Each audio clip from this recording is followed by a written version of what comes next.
শুক্রবার মানেই আমার ঘোরাঘুরি করার দিন। প্রতি শুক্রবারই বের হতাম, বাট গত কিছুদিন হলো একদমই বাইরে বের হওয়া হয় না। আর অনেকদিন পর আজকে বের হলাম সন্ধ্যার পরে।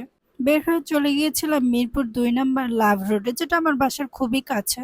এখানে এসে কুষ্টিয়ার সেই বিখ্যাত পোড়া রুটি দিয়ে মালাই চাটা ট্রাই করলাম। এর আগে অনেকবারই এসেছি, বাট আমার খাওয়া হয়নি, কারণ আমার সবকিছুই ডিপেন্ড করে মুডের উপর, কখন কি ইচ্ছা করে নিজেও বুঝতে পারি না। এই মালাই চা এবং পোড়া রুটির অনেক ভিডিও দেখেছি, কিন্তু কখনো ট্রাই করা হয়নি। আজকে খেয়ে দেখলাম জিনিসটা সত্যিই অনেক মজার।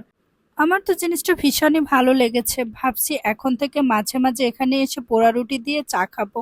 পোড়া রুটি খেয়ে একটু হাঁটাহাঁটি করে সামনে এসে দেখি এক মামা কদবেল বিক্রি করে। আর কদবেল তো আমার ভীষণই প্রিয়, কদবেল দেখলে আমার মুখে পানি চলে আসছে। আমি একটা কদবেল পছন্দ করে দিতেই মামা সেটা মশলা দিয়ে বানিয়ে আমায় দিল। আর আমি সে কদবেল খেতে খেতে বাসায় চলে আসলাম। আপনাদের কার কার কদবেল খেতে ভালো লাগে কমেন্ট করে জানাতে পারেন।